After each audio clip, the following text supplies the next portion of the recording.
اعوذ باللہ من الشیطان الرجیم بسم اللہ الرحمن الرحیم۔ دوسرا کردار کیا ہے؟ لقد کان لکم فی رسول اللہ اسوۃ حسنہ۔ دوسرے کردار کا جو دوسری تصویر ہے، اس کا جو خورشید ہے، سورج ہے، وہ محمد الرسول اللہ کا کردار ہے۔ فرمایا اے مسلمانوں، تمہارے لیے اللہ کے رسول میں ایک اسوہ ہے، نمونہ ہے، بہترین نمونہ۔ اب یہ بات نوٹ کرنے کی ہے کہ یہ آیت ہمارے ہاں سیرت کی تقاریر ہوں، کوئی میلاد کی محفلیں ہوں، کوئی وعظ ہو، تو اس میں بہت پڑھی جاتی ہے یہ آیت اسوہ حسنہ۔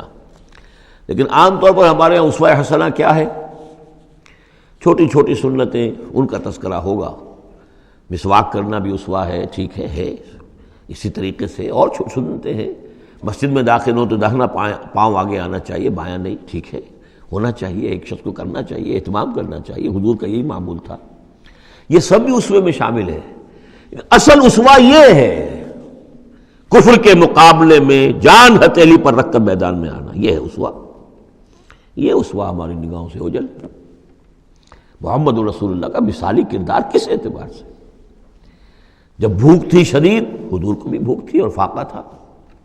جب صحابہ نے آ کے شکایت کی کہ حضور ناقابل برداشت ہو گئی ہے یہ بھوک، دیکھیے ہم نے اپنے پیٹوں پر پتھر باندھے ہوئے ہیں تاکہ یہ کہ معدے کو وہ جو ہنگر کنٹریکشنز ہوتی ہیں وہ نہ ہو، اس کو کم سے کم جھوٹا ہی صحیح ایک دلاسا ہو کہ کچھ بوجھ ہے میرے اوپر، وہ بوجھ چاہے پتھر کا ہو، کھانے کا نہ ہو۔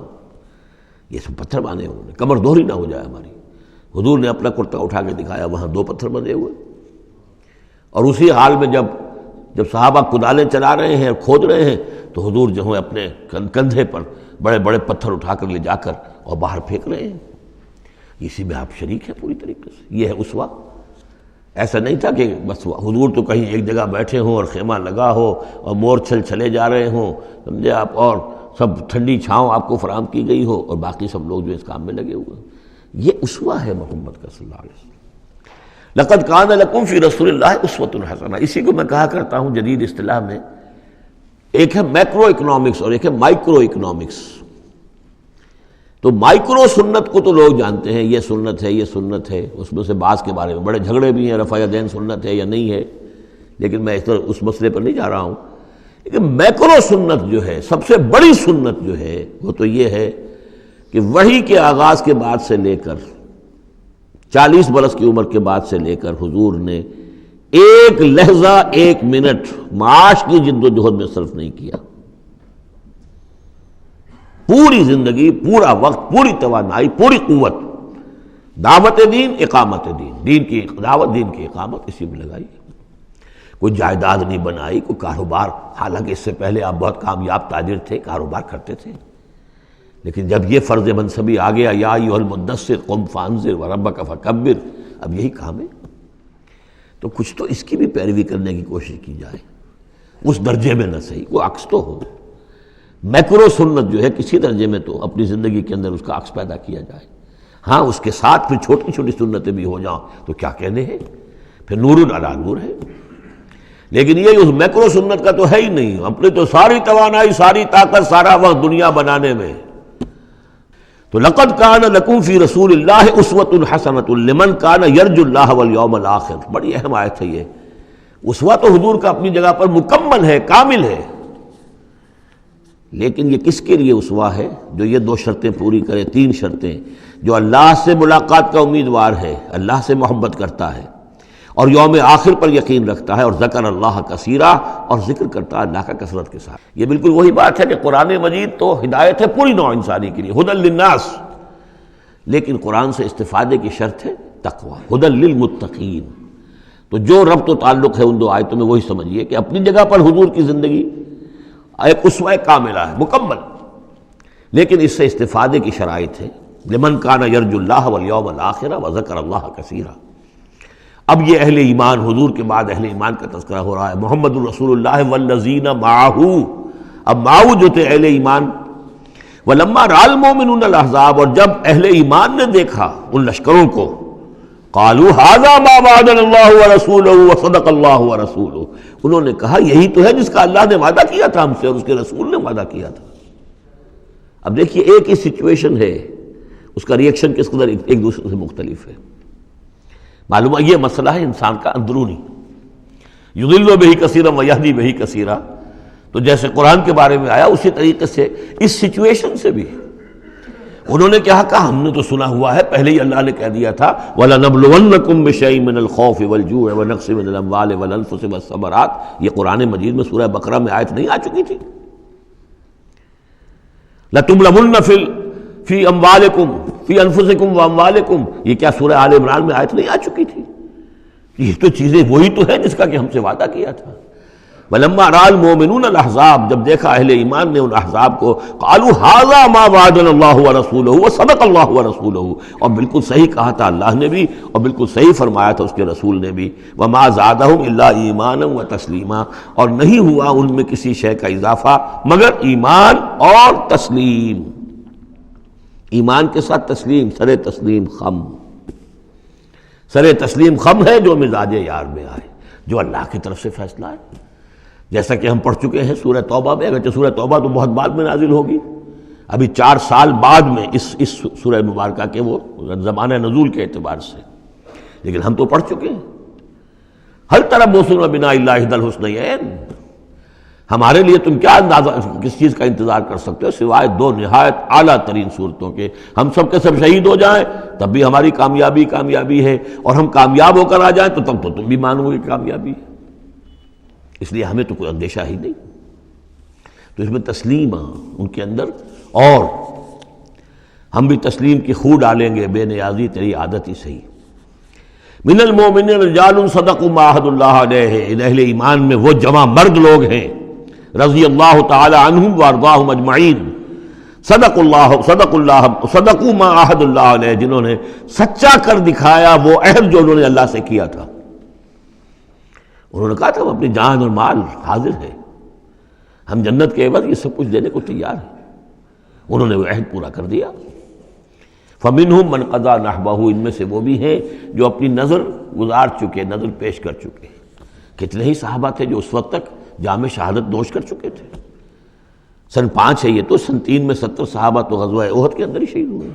فَمِنْهُمْ مَنْ قَضَى نَحْبَهُ، ان میں وہ بھی ہیں کہ جو اپنی نظر پیش کر چکے۔ وَمِنْهُمْ مَنْ يَنْتَظِرُ، اور باقی جو ہے وہ منتظر ہے کہ کب وقت آئے۔ یہ تو ہم انتظار میں ہیں کہ کب اللہ تعالیٰ ہمیں بھی شہادت کا درجہ دے، ہماری بھی شہادت قبول فرما لے۔ وبال دوش ہے سر جس میں ناتواں پہ مگر لگا رکھا ہے تیرے خنجر و ثنا کے لیے، ہم تو اللہ منتظر ہیں کہ کب ہماری باری آ جائے۔ فَمِنْهُمْ مَنْ قَضَى نَحْبَهُ وَمِنْهُمْ مَنْ يَنْتَظِرُ وَمَا بَدَّلُوا تَبْدِيلًا، اور انہوں نے ہرگز تبدیلی کوئی نہیں کی، جو انہوں نے عہد اللہ سے کیا سر بوس میں فرق نہیں آنے دیا۔ لِيَجْزِيَ اللَّهُ الصَّادِقِينَ بِصِدْقِهِمْ، تاکہ اللہ تعالیٰ سچوں کو ان کی سچائی کا پورا بدلہ دے۔ وَيُعَذِّبَ الْمُنَافِقِينَ إِن شَاءَ أَوْ يَتُوبَ عَلَيْهِمْ، اور ان منافقوں کو چاہے تو ان پر عذاب بھیج دے، اور چاہے تو ابھی ان کی توبہ قبول کر لے، انہیں توبہ کا موقع دے دے۔ یہ میں بتا چکا ہوں کہ آخری جو فیصلہ ہوا وہ جب کہ غزوہ تبوک کا معاملہ ہوا ہے، پھر آخری فیصلے ہوئے ہیں۔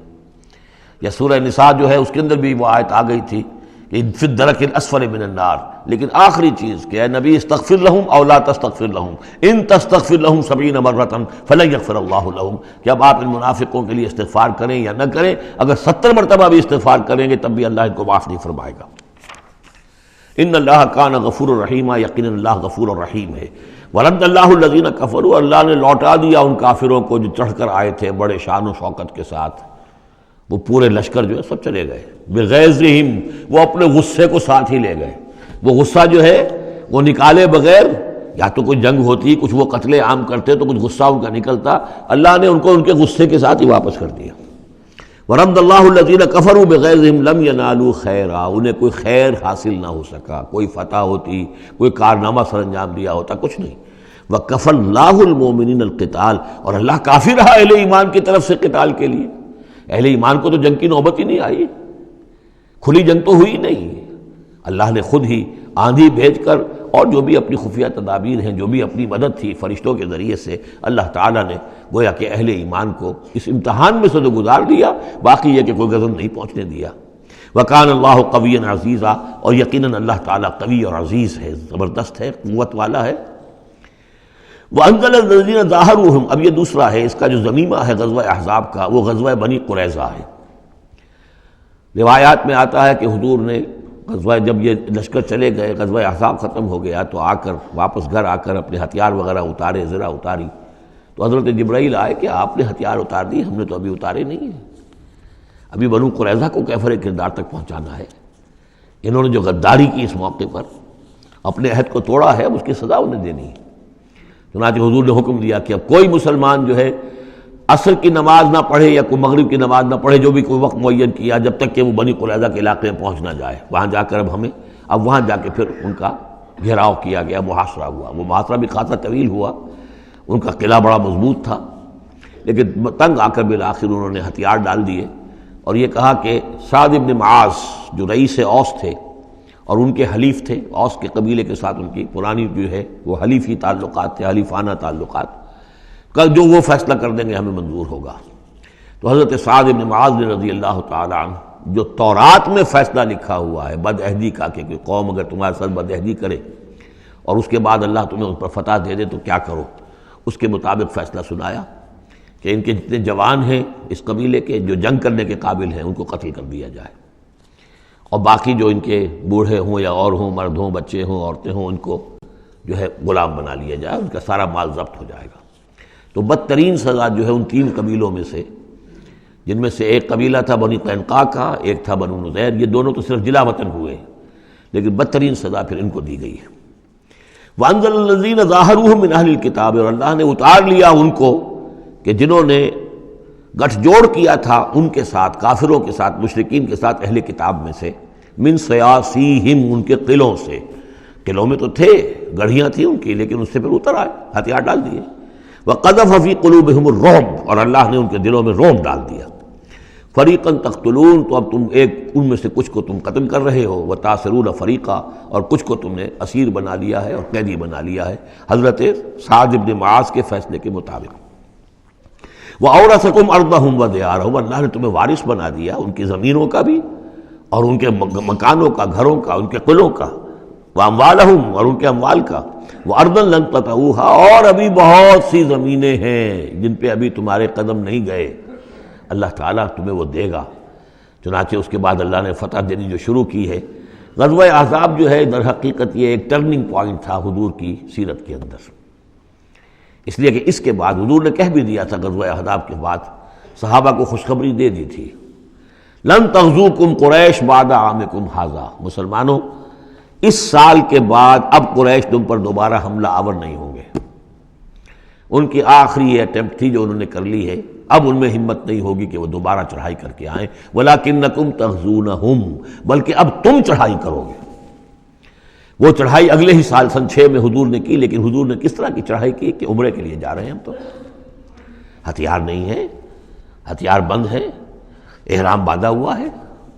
اب ایک ایسی سچویشن پیدا ہوئی مکے والوں کے لیے، نہ وہ نگلا جائے نہ اگلا جائے، کہ ان کی پرانی روایات ہیں یہ کہ کسی کو بھی عمرے کے لیے، حج کے لیے کوئی آئے اسے نہیں روک سکتے، لیکن مسلمانوں کو کیسے آنے دیں، اور روکے تو کیسے روکیں؟ بالآخر انہوں نے فیصلہ کیا ہم کسی ضرورت نہیں آنے دیں گے۔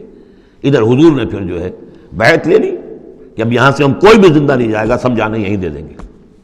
بیعت علی الموت، بیعت رضوان جو ہوئی اس موقع پر، وہ بیعت علی الموت تھی، یہیں پر جانے دے دیں گے۔ جس کی خبریں وہاں پہنچی تو ان کے چھکے چھوٹ گئے۔ بہرحال پھر صلح ہوئی، جس صلح کو کہا ہے اللہ تعالیٰ نے انا فتحنا لک فتحا مبینا، تو فتح کا جو ہے دروازہ کھل گیا ہے غزوہ احزاب کے فوراً بعد، اور اسی کی طرف اشارہ ہے وہ ارضا لم تطئوہا، ابھی بہت سی زمینیں جن پر مسلمانوں تمہارے قدم نہیں پہنچے، ابھی تم نے گھوڑے نہیں دوڑائے ہیں، ابھی وہ تو زمینیں، اب کہاں سے کہاں تک آپ سمجھیے کہ 30 سال کے اندر کہاں سے کہاں تک مسلمانوں کی حکومت ہو گئی، تو وہ سارا اشارہ اس میں ہے، خاص طور پہ خیبر سن 7 میں یہودیوں کا گڑھ فتح ہو گیا۔ وَكَانَ اللَّهُ عَلَىٰ كُلِّ شَيْءٍ قَدِيرًا، اور اللہ تعالیٰ ہر چیز پر قادر ہے۔ صدق اللہ العظیم۔